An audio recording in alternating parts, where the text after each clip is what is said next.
Notes of Bluemner, Fall 2022. Oscar Florinius Bluemner, 1867 to 1938. The mission of the Hand Art Center is to display and investigate the work of modernist painter Oscar Bluemner. His daughter, Vera Bluemner Kouba, bequeathed a large amount of his work to the university in 2000 and 2001. Before Bluemner died in 1938, he put together collections of what he deemed to be important works of finished art and studies he made throughout his lifetime. The packages are labeled neatly with a variety of emphasis of importance. At one time, there could have been 100 or more of these colored sketches grouped together in an envelope labeled valuable. Many have been sold to other institutions, but the majority is in the Vera Bluemner Kouba collection at the Hand Art Center in Deland, Florida. There have been 2 Bluemner exhibitions that have exclusively shown the color sketches prior to this one. The fall of 1995, entitled Oscar Bluemner Color Sketches 1910 to 1911, and one in the fall of 2013 by Roberta Smith Favis, entitled Oscar Bluemner Color Sketches. Favis wrote in the exhibition documentation a sentence that inspired this exhibition. Quote, "Extensive notes about the colors and the moods of the landscape frequently covered the reverse." End quote. I had not seen the backs of many of the color sketches because most had been mounted and framed from being exhibited. So I went on a mission to carefully remove and examine the backs of the delicate paper to see how the notes informed the work. Oscar Bluemner was born in Prenzlau, Germany, and immigrated to the United States in 1893. He trained as an architect, but his architecture career in the first decade of the 20th century was failing.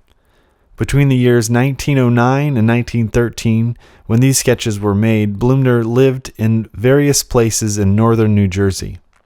He would take his family on sketching expeditions not too far from where a train or ferry could drop them off. The time period of the sketches shown in this exhibit mark a transition of Bluemner's mindset from thinking architecturally to thinking about fine art, and specifically mood provoked by color. Art historian Jeffrey Hayes wrote about Bluemner gaining inspiration from a new line of vividly colored pencils that were used in these color sketches, though I suspect there are also oil pastels being used. These A.W. Faber soft oil pastels were found in a Schmincke soft pastel box left to the Hand Art Center from Mrs. Kouba's personal effects. Post-Impressionist Vincent van Gogh inspired him to experiment with non-local color and expressive markings to produce mood. He was interested in finding the overlap of the urban and the rural, showing the beauty of nature alongside industrial advancements produced by the working-class German immigrants such as himself. He saw landscape painting as self-portraiture.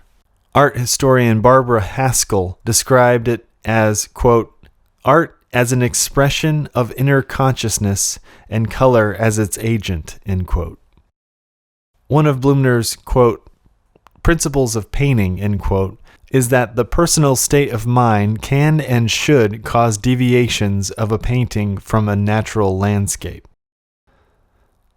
What Bluemner admired about Vincent van Gogh was that he altered nature in, quote, "such ways as his feelings compel him," end quote.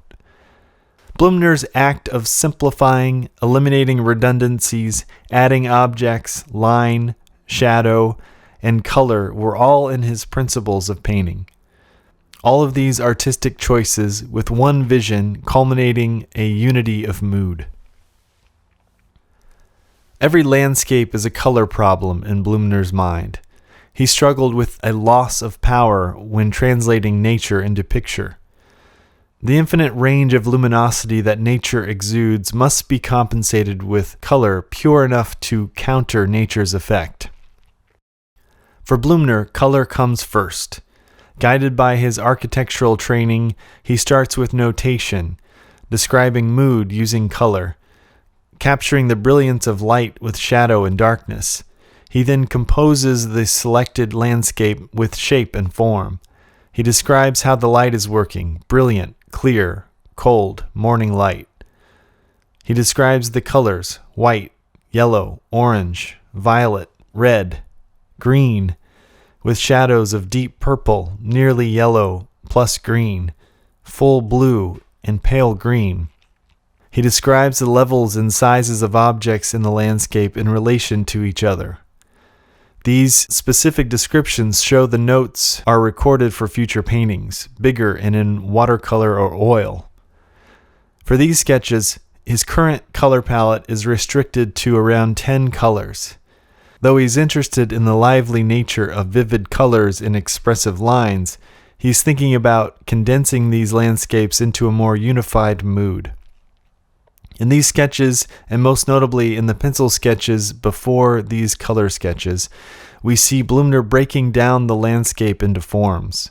Inspired by the landscapes of Paul Cézanne, which he first saw in March of 1911, Bluemner began thinking of landscapes with a more formal and rigorous geometric simplicity. These two elements, self-expressive color and form, would ultimately be his signature style for which he would be most known.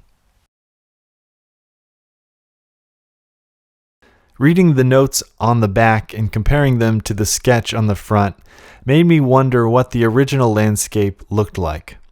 Notes like "keep top of fence higher" showed that there were edits to reality for compositional sake.